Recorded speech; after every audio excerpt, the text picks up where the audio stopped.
The following is an extract from Good News Week 2025 at the Lakes. I remember when it was like, okay, keeping your kids safe on the internet was make sure the desktop is in the main room. Now, who knows what a desktop is, right? Yeah, all the people who are probably about my age put their hand up. The young people are going, what is a desktop?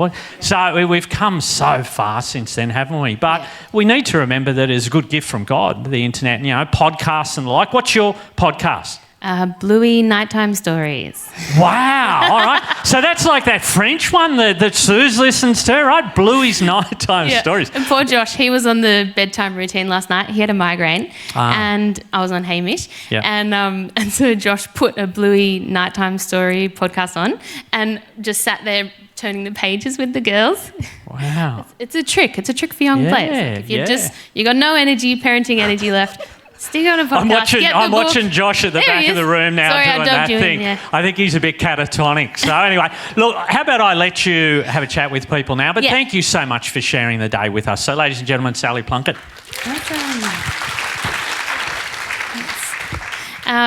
It's definitely come a long way since having your desktop computer in the kitchen.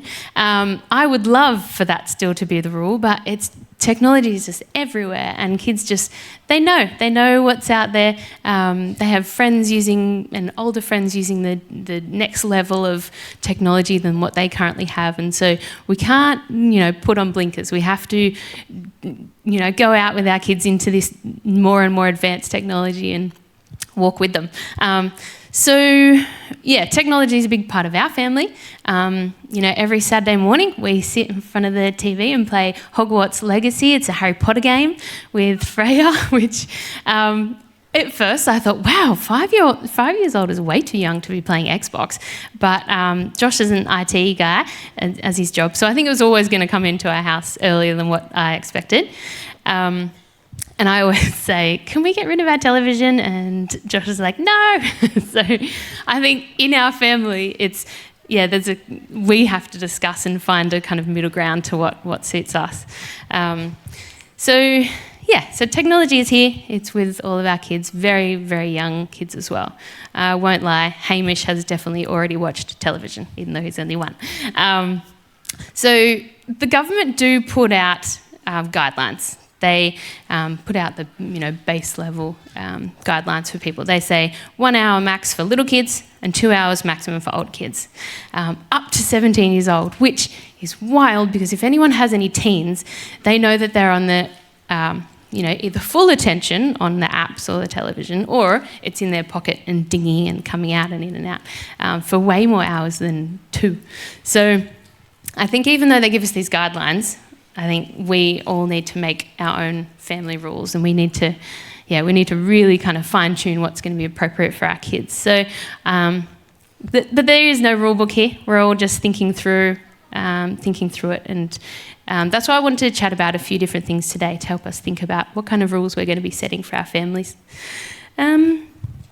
So I just wanted to chat about why we do limit technology use, because otherwise, we could just watch it, use it as much as we want. It's a good thing. It's fun. It ticks a lot of our boxes. It fills a lot of our needs. It helps us feel socially connected.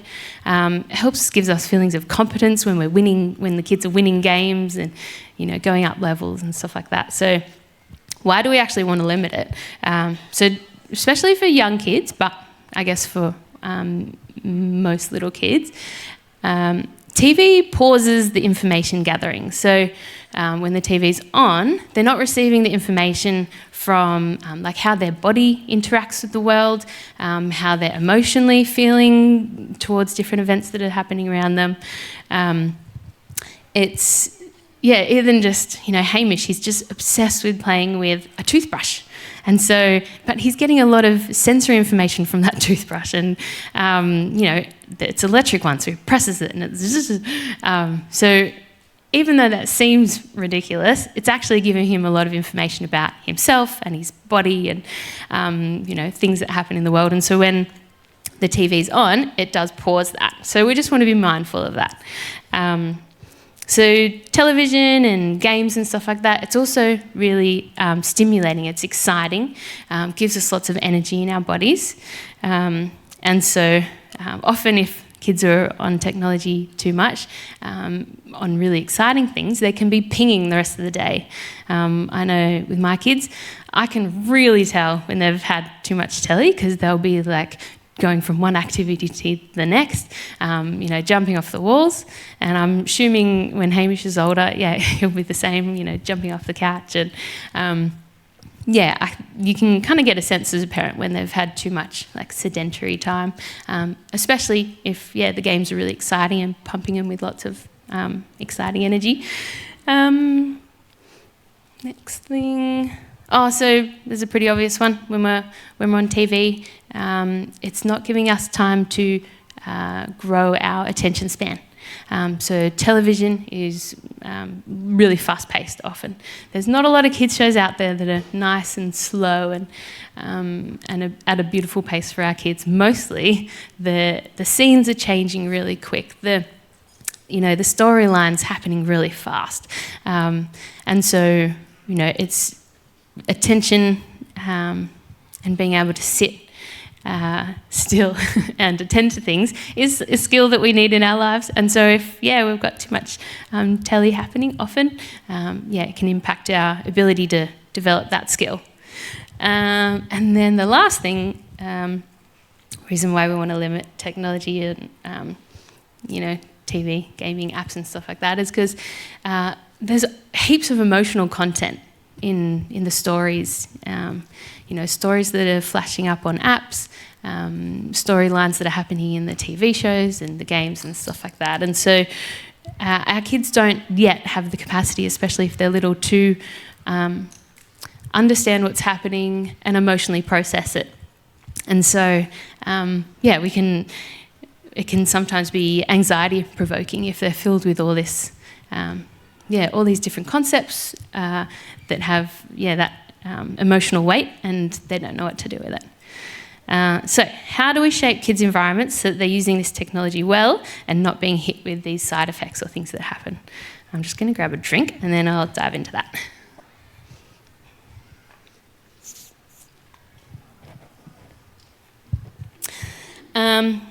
So point number one, TV pauses the information gathering. This is a pretty easy one, sorry to sidestep, is you just make sure that they have enriching experiences during the rest of the day, whether that means giving the kid a baby an empty plastic bottle to play with. That can be enriching. Whether it means lining up different activities that are like reading or something to do with the kids' hobbies, or planting things in the garden, digging holes in the garden, different things where they're getting information about themselves, about their world, it's tactile. Just if you're feeling like, my kids had a lot of TV this morning because they wanted it, or I had to cook something, or I had to attend to a different child, or whatever's happening that makes it you have a bit too much telly than you wanted to give, then we can just be making sure that we're just giving other opportunities in the day. And so as well with kids, if it's a bit too if you notice that your kid is pinging, that's just the phrase that I use when they're like bouncing around the house the rest of the day. You can do a couple of things to get their body moving. There's wobble boards, there's these cushions that are like there's blow up. What are the big exercise balls? Exercise balls. There's things that you can do to get your kids moving while they're on the apps, while they're on the games. And then you can just be helping them afterwards, move their body, trampoline, fort building, even between episodes of things. You can get your kid running to the bedroom to, drop their pyjamas back and running back. So just making sure that they're getting that, the physical activity that they need.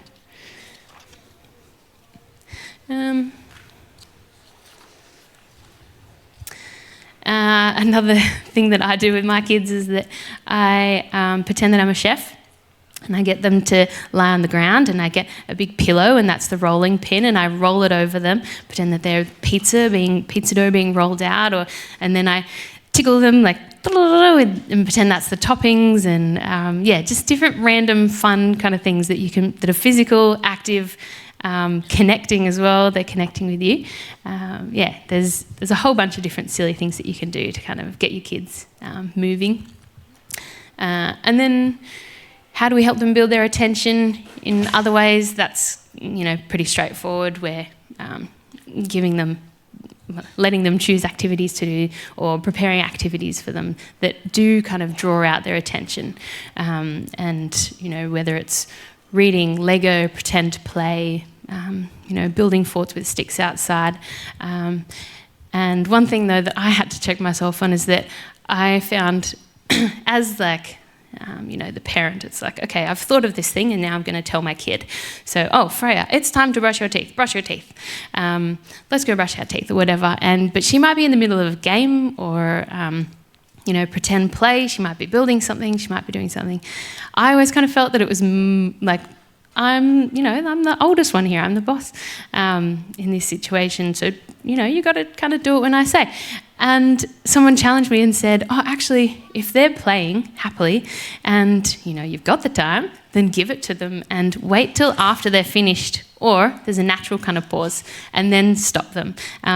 Because, I think a lot of our kids' lives, this might just be me, is run off our clocks and schools' clocks and daycare's clocks and stuff. And so if you do have an opportunity at home where they can fully, do the play as much as they were wanting to and give it as much attention, then that's an opportunity for them to build their attention span. And then, so the emotional content, that's a bit trickier. So it's hard to know what our kids get from television, I think. It's hard to know if it's just, okay, I'm just sitting here and it's just a swathe of colours moving, or whether it's, I'm actually following this storyline. If a kid does a mean thing in a story, on the television or whatever, I often wonder, do my kids realise that kid's going to have consequences later down in the episode, or is this just modelling, cheeky behaviour to my kid?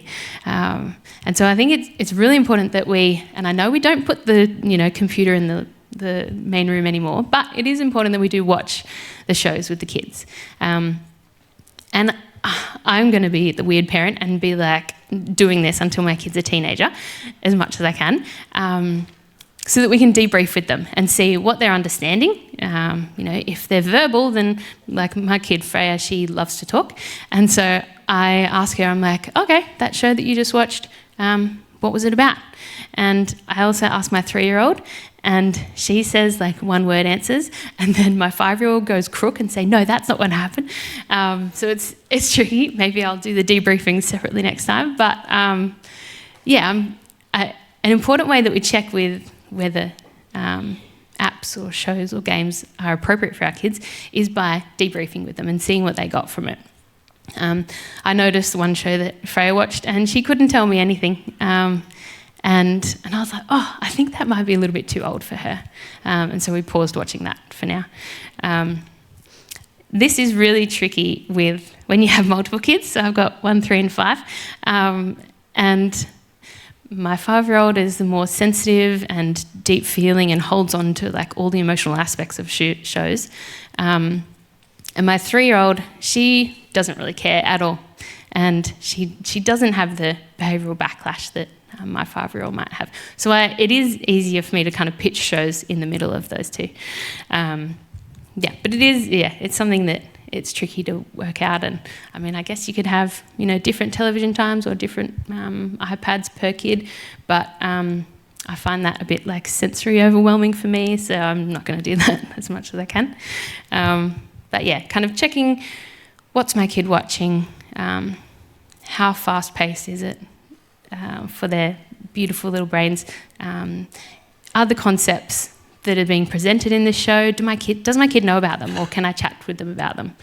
I remember watching a first show, a kids show, and there was a girlfriend boyfriend in it, and Freya, my 5-year-old, was just like, oh, okay. And then like went to hold Olive's hand and was like, oh, are we girlfriend, boyfriend? And I was like, okay, so let's chat about these different concepts. And yeah, it's amazing how young they're presenting these ideas. And often kids just have no idea. Financial stress was another one that was in one of the episodes, and Freya was like, oh, okay, like, oh, we don't have any money or something. And yeah, I was at the grocery shops and she was talking about it. She was like, do we have enough money for this? And I'm just like, yeah, I mean, we've sort of saved, we're using our budget wisely, whatever. So I think it's really, it's a great idea to, even if you're just watching the first episode of a show or, playing the Xbox game or whatever console game with the kid for a little while, kind of what concepts they're going to be bringing to the kids. So it's our job to be monitoring and choosing and checking in and seeing if they're having, if your kid's not that verbal, then, you're looking at their behaviour during the rest of the day. Like, are they exploding emotionally in ways that they wouldn't normally? Like, if they usually get a toy snatched off them and they usually just do a sad face and have a whinge, then if they're now screaming and running through the house, then we've got to think, okay, are they hungry, are they tired, or is the show that they're watching just presenting too many big concepts that is stressful for them that they, can't process? There's no formula, but at least it can be another thing that we can think of. So it's our job to do all that, and then it's our kids' jobs to have feelings about it. It's our job to decide when to turn off the TV or the games, and then it's the kids' job to, be really upset about that. Or it's our job to say, yep, we're having, this movie length in this car. I know we don't usually have movies in the car when we're going, 5 minutes away, but we're going on a big holiday, so let's go for it. And, it might be out of the usual. And so then they've got these huge, big emotions that you've turned it off after a big movie. Or, when the kids are getting older and they're teens, you might have the rule of no phones at the dinner table, and the kid might, the teen might be upset because they're just in the middle of this really important conversation, and their friend needs their support, and so there's going to be there's going to be big emotions when we hold these limits, and I think we need to frame it as this is our opportunity to teach the kid emotional regulation. So one way to kind of pause it from being a battle. So growing up, I was such an argumentative teen, and Mum would be like, no, and I'd be like, no, I don't want it. And so lots and lots and lots of loud arguing. I would, as a psychologist, say that it was healthy arguing. But as a kid, I was like, so it was a battle. And I was like, I thought that it was a battle that I could win, because sometimes I did win. And sometimes my whinging would get Mum to change her mind. And so I think as a parent, and also this is what I go through with all my foster carers with their kids, is we make the limit and we set the limit and we stick by it and we hold firm, and we can change it and have a discussion about the limit. If the kids wants to have a discussion about it and be like, hey, I'm older now, or hey, I've been safe with this app, for the last couple of months, I really want to be able to use this app, in my personal time and not have you have a check through it or whatever, because there's going to be different rules when the kids are teenagers. There can be changes, but in the moment of when they're asking or when we're holding the limit, we need to be super firm. And if the kids have any issues with that, they can get therapy later on. Like that. That's I'm going to be a good parent if my kids can get therapy later on and access that and know that that's a fine thing to do. So I really wanted to encourage you to stick by the limits that you decide based on what's healthy for your kids. And the thing too is it's really easy, sorry to blame my parents again, but it's really easy when we have been made to feel dumb or embarrassed or shame about different things. It's really easy to then kind of lay that on the next generation, our kids. And so Freya the other day was like, no, because I give them 3 episodes of things in the morning. That's the limit that I've found works really well for the kids. Freya and Olive get to choose what time they have their television time, but they always have it as soon as they wake up, which sucks because I'm like, can't you have it in the afternoon when I'm cooking dinner? And anyway, that's the limit I've set. Maybe I need to cook dinner in the mornings. Anyway, so she had her 3 episodes, and then she was like, oh, but that last one was a shorter one. And I was just like, no, I'm holding this. This is our limit. This is the predictable rule that I've set, so you can, you know it. And she just let loose, and, maybe she hadn't had breakfast yet. My bad. Maybe she was tired. I don't know. Olive, they share a room, and Olive often wakes her up. So often Freya in the mornings is like, Olive, wake me up. I'm like, yeah, sorry.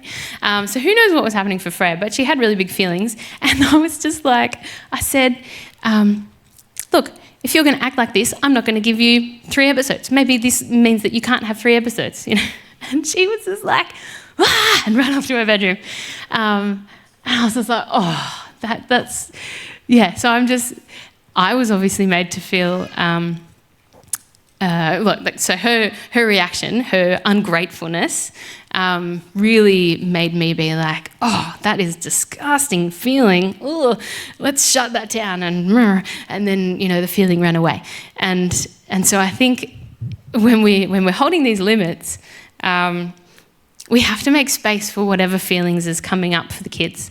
And even when they're triggering us to be like, to judge whatever feelings they're having, or to be triggered in a different way, to maybe feel panic. I know I feel panic sometimes when the kids are presenting all these wild and wonderful feelings. We've got to come back to, we are setting the limit. They can have whatever feelings they want to have, and I can use this as an opportunity to help them help them emotionally regulate. And so, I've stopped the TV. And you were upset by this. How can I help? You're feeling sad. How can I help? You're frustrated. What do we do when we're frustrated? It's okay to feel angry. It's not okay to smack or swat or whatever she was doing to a sibling. And so what do we do? Where can we hit? Where can we punch? A pillow, yada, yada.